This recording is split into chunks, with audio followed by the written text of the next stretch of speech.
Most guys are able to grind their way to a 3-plate squat using the generic intermediate approach, running 531, 5x5, GZCL, Enson's 531, or some similar program to that. But 4 plates is where mostly all guys get stuck. I got stuck there for years. 4 plates was a huge milestone for me. It was a lifetime goal at one point, and it almost broke me in half the first time I ever squatted it. Now I'm able to go in the gym and 4 plates is a warm-up for me. I could probably rep it for 10 plus reps on most days, and I've almost squatted 250 kilos in competition, and I'm not a particularly big or impressive guy. So in this video, I'm going to tell you all of the methods that I used to get past a 3-plate squat to a 4-plate, 5-plate, and even beyond. By the end of watching this, you'll know exactly how to do it yourself. If you want me to literally just do it for you, I'll hold your hand to a 4-plate squat and just tell you what to do to get there. Top link in the description. You can hire me as your personal strength coach. I've got a ton of guys to 4, 5, 6-plate squats, or a second link if you just want to run some of my programs. So let's get straight into it. Why is your squat stuck around the 3-plate mark? Because most guys get stuck there, and probably the chances are you watching this video, you're probably stuck around the 3-plate mark, maybe 160, and you haven't quite got to a 4-plate squat. Having said that, these methods will help you to also get past 4 plates, 4.5, 5 plates even. So top 3 reasons why your squat is probably stuck around this kind of weight. Number 1, your program sucks. If you've watched any of my videos in the past, you will know I am not a fan of these generic intermediate training programs. The big reason why there are so many intermediates out there and why this term lifetime intermediate is such a meme is because all the programs out there are shit. Like, most of them are terrible. There's a reason why guys are getting stuck at these particular numbers and can't make any progress. The programs don't have you squat frequently enough. They're not individualized. There's no planning or periodization to the training. There's too many hard sets near failure. There's not enough practice with like heavy top sets, like you're not doing enough singles, doubles, triples and stuff like that. You want to increase your 1 rep max, but you're not even training singles or doubles very often. You're just hammering like really hard straight sets close to failure, and that is not the way to get strong long term. Mistake number 2 is that most of you and your programs are relying only on squats to get your squat stronger. And yes, specificity is king, and if you want a stronger squat, you need to squat more. But in my experience, you are not going to build the biggest squat possible by only doing squats. Too many of you are just doing the low bar squat like once or twice a week, wondering why you're not getting any stronger, why your knees hurt, your back hurt, your technique's not improving, you're not growing any muscle, okay? We need to add in some accessories, some bodybuilding work to get you bigger, to build muscle mass, to improve motor learning, to improve your technique on your low bar squat. Mistake number 3, and this leads on nicely from mistake number 2, is poor squat technique. I would say probably out of the 3 lifts, the squat, the bench, and the deadlift, I see a lot of common issues in the squat, like not hitting depth, not being balanced. A lot of people get on their toes, or they're like, the bar is tipping forward over the toes, or their torso angle is just incorrect. Like, you'll see a lot of guys who try and stay way too upright and then they get folded at the bottom. Or alternative to that, you'll see guys who bend over way too much and just turn it into a pure hinge with no involvement from the quads at all. Oftentimes you'll see guys, like, they'll squat down, and because of like starting strength, Mark Rippetoe telling people to use hip drive, they'll get to the bottom, the knees will shoot back, and the back angle basically changes. So they squat down like this, the hips shoot up, and they end up just doing a good morning. So these are the top 3 mistakes that I commonly see in intermediate guys who are stuck around that 3-plate mark. So let me tell you what to do instead, so that you can go from 3 plates to 4 plates quickly and then get past 4 plates and 5 plates and beyond. So what to do instead? Squat frequency is the big one. This is going to be one of the most important factors that you can change straight away. So in my coaching experience, I've coached for 10 years. I've coached hundreds of guys. I have a lot of strong squatters on my client roster at the moment. I have an 83 kilo lifter, for example, who squats 280 kilos plus. I've got multiple 6-plate squatters, 5-plate squatters, and across the board, I've seen the best results with a frequency of 2 to 3 times a week of squatting, okay? Usually twice seems to be the sweet spot. And then that 3rd squat might be for the people who need a bit extra stimulus. Like for myself, I'm not naturally a good squatter, so I add in the 3rd squat. It's something just very light. It's a high bar squat for a couple sets of 6 at 50%. It's really, really light. but it's enough to just kind of bridge the gap between my other 2 squats and keep me feeling sharp and well practiced. So I would recommend that you start at twice a week, and then eventually you can progress that if needed. If you're going to do twice a week, I would recommend that you space them out somewhat evenly. My kind of default recommendation is that you squat on a Monday and a Thursday. Monday could be your primary squat, that is like your competition low bar squat, and I would recommend that you do a top set. So you do a top set of 1 to 3 reps at 80% and above. This set is your skill practice. That's your kind of bread and butter set that we're going to aim to add weight to each week. It's your exposure to the heavy stuff. It's very specific to a 1 rep max. Then we're going to drop the weight down and we're going to do about 3 to 6 sets of 4 to 6 reps in the 60 to 75% range. These sets are going to be quite easy. You're going to be leaving lots of reps in the tank. This is your stimulus to drive adaptation. So you've got the top set there for skill practice. You've got the volume work there that drives the stimulus that keeps the adaptations going. On the secondary squat day, you can do the low bar squat again if you don't feel like you need any variation. And I would mirror the setup of the first day. I would just make it a little bit lighter. So maybe the rep range is slightly higher, maybe the percentage is slightly lower. So instead of doing a top set of 1 to 3, maybe you do a top set of 3 to 5 or 3 to 6 reps, for example. In the back down sets, maybe you kind of nudge those towards the 5, 6, maybe even like 7, depending on your height, your limb length and stuff like that, just to make it a little bit lighter than this primary day. And one important note, you want a bit of a gap in the weight you use between these 2 exposures. You don't want them to just like bleed into each other. So have this primary day as like the priority one that you push harder, you add weight to a bit more quickly. The secondary one, keep a bit of a gap. So maybe it's 20 pounds, 30 pounds lighter than the primary day, and you progress it a little bit more slowly. That's a nice, just general default 2 times a week setup.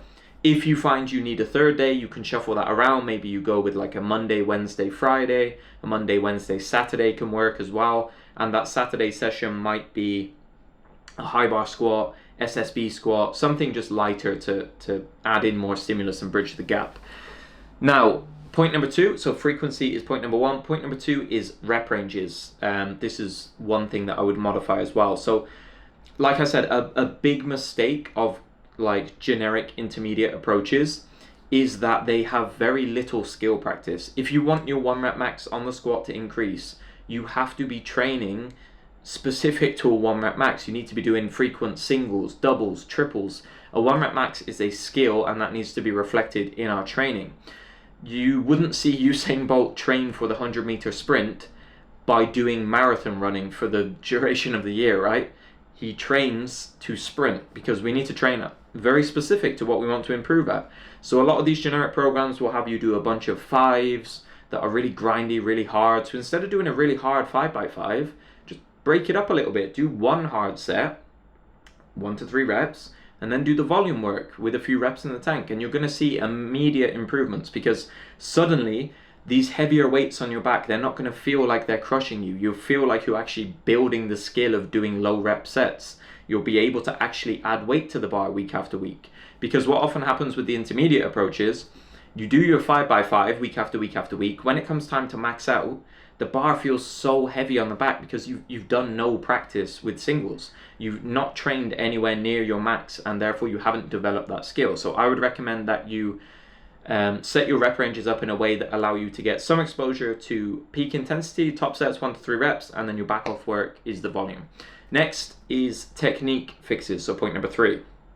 Now, if your technique is feeling shaky at 3 plates and it doesn't feel that good, it's definitely not going to hold up at 4 plates. So try and fix it now when you're at these lighter numbers, so you don't get to 4 plates and you've developed really bad habits and stuff like that. Now, there are a few kind of key things that you need to consider with your squat technique. Obviously, I'm not going to cover all of them in this video, but I'm going to give you kind of just the basics that you really should have mastered if you want to get to a 4-plate squat. So the first thing that I would recommend that you nail down is bar position on your back. So choose whether you're going to do a high bar squat or a low bar squat. For you watching this video, if your goal is to be as strong as possible in the squat, it's probably going to be done with the low bar squat. Now, the low bar squat will have you position the bar right here, just on your rear delt. You should be able to feel a hard, like bony ridge just here on the back of your shoulder, just there. The bar is going to be pushing up into that ridge, okay? That will have you in the correct position for the low bar squat. Now, you don't need to go into all the science and the biomechanics of why low bar will allow you to lift more weight. Generally, it's just because it shortens the segment length of the spine, meaning that we don't need to produce as much force. It also means you're going to bend over a little bit more, involve a little bit more muscle mass potentially, so you'll be able to lift more weight. So first things first, I would nail down bar position. Go with a high bar or a low bar. I recommend low bar squat. Second thing, you need to come up with a consistent walkout and setup. It needs to be second nature that you unrack the bar, and I'll show you my setup on screen.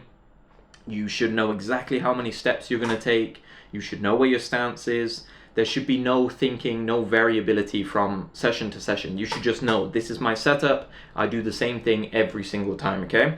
For myself, and I do this for my clients as well, once we've got a good consistent setup nailed down, I will literally open up a notes page on my phone and I will write down step by step exactly what I'm doing. I grip the bar here with my pinky fingers on the rings. I go under the bar. I unrack. I take one step back with my left foot, one with my right. I take a big breath into my stomach, descend. And if I'm ever having a day where it feels like I forgot how to squat, we all have those days, I'll just look back at the notes page and it refreshes my memory, and then I'm good to go again. So once you've got that consistent setup and stuff like that, obviously a big part of that is going to be your stance width as well, like your foot position. Now, for most guys watching this video, I have found that a shoulder width stance, so feet at shoulder width, with a small degree of toe flare, seems to be just like a really good starting position. Excuse me, it feels good for most people, and then we can start to adapt from there. For myself personally, I'll go with the shoulder width stance, but I actually have my toes quite straight forward, just because I found that if I flare them out, my hips kind of pinch a little bit and I can't hit depth. So you're going to need to play around with that. So start with the shoulder width stance, toes slope slightly out, and then you can mess around with the degree of toe flare, the stance width, and stuff like that. The final thing that I would say in terms of technique that is really important is going to be your bracing. And a lot of people just mess this up massively. They either don't brace at all, or they will take like a really shallow breath into their chest, and they don't get any intra-abdominal pressure. Now, just to make it really simple for you to understand, basically when we are squatting a very heavy weight, like for example, if you want to squat 4 plates on your back, you want your whole torso to be as rigid as possible. We want to fill this with air. So the easiest way that I can describe bracing, when you're at the top of the rep, you're standing here with the bar on your back, you basically want to take in a huge breath, like really suck in a lot of air, and think of your torso here all the way around expanding out. It can really help as well if you use a belt for this, so wear a belt and think about your torso expanding out into the belt like a balloon filling with air, okay? And then once it's expanded, we filled it with air, you want to hold that pressure. Hold it, do the rep. Once you're back up at the top, then you can exhale and let it out and repeat the process. Now, the reason we do that, and the scientific word for this is just a Valsalva maneuver, and basically it just creates a ton of intra-abdominal pressure here, creates a lot of stiffness in the torso and the spine, meaning that we can translate more force from our body into the barbell. Because think about it, if you're standing under 4 plates, you basically want to be as rigid as possible under that weight. If you've got 4 plates on your back, you want to be tight, you want everything to be solid, otherwise you're going to collapse under the weight, okay? So that is how I would improve your technique. If you want me to personally review your technique, then you can click the top link in the description. Hire me as your personal strength coach. All of my lifters check in with me every single time they train. So every time they do a training session, they'll send me videos from the session and I will directly give them feedback through message or voice note. Really easy way to kind of speed that process up. Now, the final thing that I would address and that I would change if you are currently stuck at a 3-plate squat is your accessories and your squat supplemental work. So like I mentioned before, too many of you are trying to build a really big squat by only doing the squat. And there are a few problems with that. Like, we can pick up overuse injuries because of just repeating the same movement over and over again. We also probably neglect hypertrophy in some way because the way that we're doing the low bar squat, with the reduced range of motion, with some torso lean, like basically we're doing everything we can to get more weight on the bar, and that doesn't necessarily benefit hypertrophy, because if we're training for hypertrophy, we want to kind of have the target muscle as the limiter. In the low bar squat, there's not really a particular limiter. Like your torso and your back is probably going to give out before your quads do. So we want to add in some direct work that allows us to build the quads, build the muscles associated with the squat without having to worry so much about technique, skill practice and stuff like that. Accessories are also really useful because we can target weak points. Like for example, in your low bar squat, if you are struggling to hit depth or your positioning is really poor at the bottom of the movement, all these things are going to hold you back. If you want to be a 4 or even 5 plate squatter, you need to be really good at squatting. Like watch the guys who are really strong at the squat. It looks effortless. Their positioning is so good. The bar path is so efficient in a straight up and down vertical line. So I would recommend that you kind of split this into 2 categories for your accessory work. One, you have accessories that directly improve your technique. They're very specific to the squat. That would be something like a pull squat, a pin squat, a high bar squat for a low bar squatter, because these are very specific. They challenge a particular area of the technique. I like using pull squats for people who aren't very confident in the hole or they get into a bad position at the bottom of the movement. I like using pin squats sometimes for people who struggle to hit depth. I will set the pins at a height where they have to physically squat down to depth in order to get the bar onto the pins. Or high bar is really useful for low bar squatters who are a bit too hingy and they fold over too much at the hips, like myself. Now, on the other side of that, you've got your squat supplemental lifts. Now, these ones are designed for hypertrophy and to apply extra stimulus to the legs without taxing the back. My favorites are the leg press, the bolt squat, hack squat, pendulum squats, things like that. Even a split squat can be useful, okay? So if you are squatting like 2 to 3 times a week, you can add one of these in and I'll tell you exactly how to do that. So if you're kind of wondering at this point, like how the hell do I incorporate all of this, like squatting 2 or 3 times a week, plus the accessories, plus the supplemental stuff, all the different percentages. Again, top link in the description. I'll just do it all for you if you would prefer to do it that way. But let me tell you how to actually implement all of this. I'll just tell you step by step so you can go and apply it to your own training program and get from a 3 plate squat to a 4. So, simple steps. First off, squat 2 to 3 times a week. Try and spread it out somewhat evenly. So I'd recommend that you squat on a Monday and a Thursday with a primary and a secondary squat. If you feel like that's not enough, reshuffle it and maybe go with 3 times a week. So maybe if you need 3 times a week, you go primary Monday, you go with a light high bar squat on a Wednesday, and then you go with your secondary squat on a Friday or a Saturday, for example, okay? I want you to set it up in a way that, so if we're going with a 2 times a week setup, primary and secondary, do a top set of 1 to 3 reps at 80% and above. Do your volume work, 3 to 6 sets of 4 to 6 reps in that 60 to 75% range. On the secondary, very similar approach, just slightly higher reps and slightly lower intensity, okay? Super simple way to set it up. If you're doing 2 times a week, I recommend that you add in 1 squat supplemental exercise across the week. So that can be a bout squat, a leg press, a hack squat, something like that. I would just add in maybe 2 or 3 sets of like 8 to 12 reps probably, maybe 8 to 10 I prefer.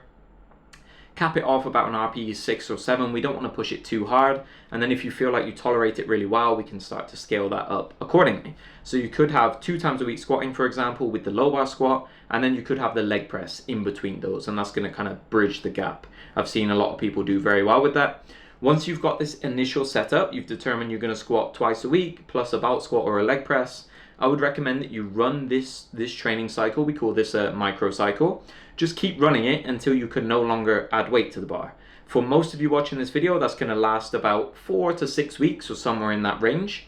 Once you kind of cap out, you can no longer add weight to the bar. I recommend that you do a bit of a block review of that process and ask yourself a few questions. Did my squat feel fatigued or did it feel understimulated? If it felt fatigued, then you might need to bring the workload down. Cut off a couple sets, maybe reduce the intensity of the back off sets a little bit. If it's on the opposite end of that spectrum, you felt understimulated, your squat didn't feel very practiced, then you can increase the stimulus a little bit. Add a couple sets, maybe bump the percentages up, or if it felt really rusty, maybe you jump up to 3 times a week squatting. If you're somewhere in the middle, your squat made good progress, don't make any changes and just run it again and keep going.